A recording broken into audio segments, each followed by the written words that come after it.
মুস্তাদরাকে হাকিম প্রথম খণ্ডের 188 পৃষ্ঠা একটি হাদিস বর্ণিত হয়েছে।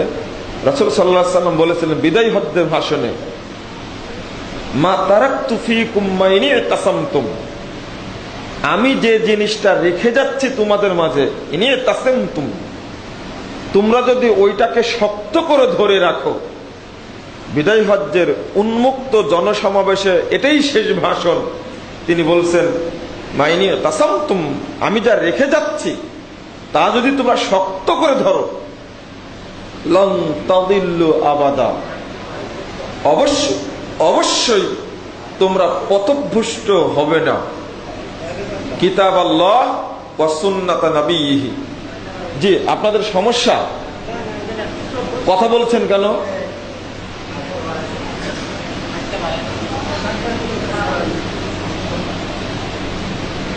রাসূল সাল্লাল্লাহু আলাইহি ওয়াসাল্লাম বলছেন, দুইটা জিনিস যদি ধরে রাখো, লান তাদিল্লু আবাদা, কখনোই তোমরা পথভ্রষ্ট হবে না। কিতাব আল্লাহ ওয়া সুন্নাত নবিয়িহি, একটা হলো আল্লাহর কিতাব আর একটা হলো নবীর সুন্নাহ। তাহলে হাবলুল্লাহ দ্বারা প্রমাণিত হলো যে একটা হলো আল কোরআন আর একটা হলো রাসূলের সুন্নাহ।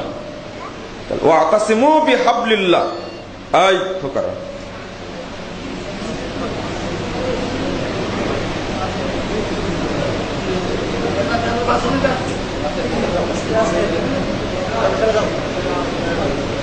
ওয়াতাসিমু বিহাবলিল্লাহি জামিআ ওয়া লা তাফাররাকু। হাবলুল্লাহর ব্যাখ্যাটা পেলাম হাদিস থেকে, একটা হলো আল কোরআন আর একটা কি সহিহ হাদিস। রাসূল সাল্লাল্লাহু আলাইহি ওয়াসাল্লাম যখন ব্যাখ্যা দিয়ে দিলেন, তখন আমার তো অন্য জায়গায় ব্যাখ্যা নেওয়ার প্রয়োজন হয় না।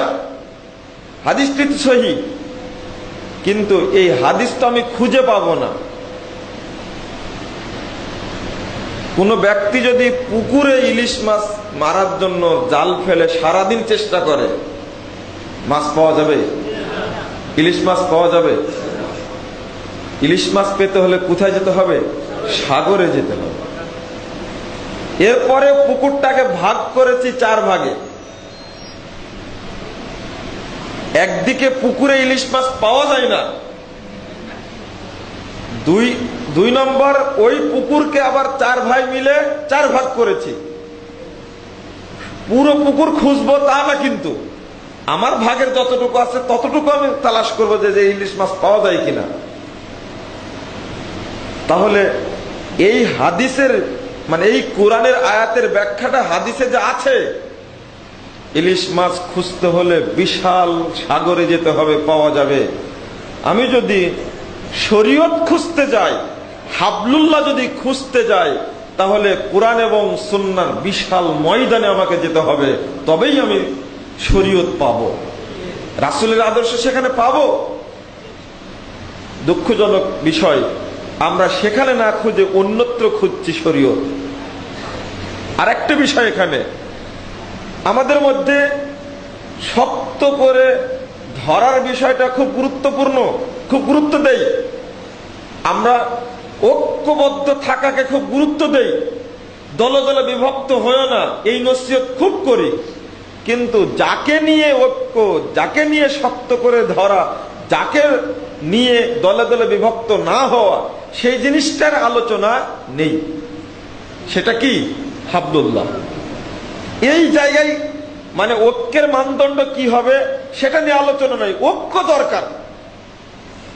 যদি তা না হবে, 1984 সালে একটা থিওরি বের করেছেন উলামায়ে কেরাম। সে থিওরির নাম ছিল আল ইত্তেহাদ মাল ইখতিলাফ। মুরব্বী মানুষ বলতে পারবেন, আমরা তখন জন্মই নেইনি, একবার ছোট মানুষ। তখন পড়ে আশ্চর্য লাগে। একটা হলো ইত্তেহাদুল উম্মাহ, আর একটা বের করেছিলেন আল ইত্তেহাদ মাল ইখতিলাফ, মানে মতনৈক্য সহ ঐক্যবদ্ধ হওয়া। যদি এই আয়াতের মর্ম বোঝা যেত, তাহলে কি এই নামে কোনোদিন কি সংগঠন হতো? এই নামে কোনোদিন প্রস্তাব আসতো? এই আয়াতের পরে 104 নম্বর আয়াতে আল্লাহ বলছেন, ওয়ালা তাকুনু কাল্লাযীনা তাফাররাকু ওয়াখতালাফু মিন বাদি মা জাআহুমুল বায়িনাত। 105 নম্বর আয়াত সূরা আল ইমরান। আল্লাহ বলছেন তোমরা তাদের মতো হয়ো না যারা ইখতিলাফ করেছে এবং দলে দলে বিভক্ত হয়েছে, তোমরা তাদের মতো হয়ো না। কারণ উলাইকা লাহুম আযাবুন আযীম, তাদের জন্য অত্যন্ত কঠোর শাস্তি অপেক্ষা করছে।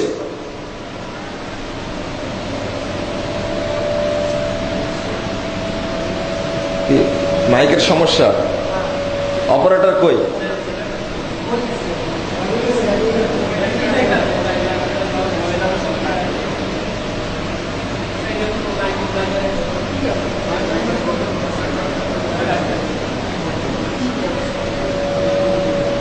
যদি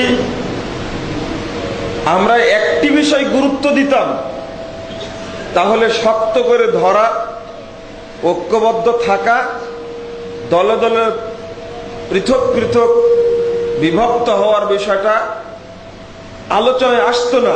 যদি শুধু একটা বিষয়ে আমরা সচেতন হতাম, সেটা কি? হাবলুল্লাহ। দেখুন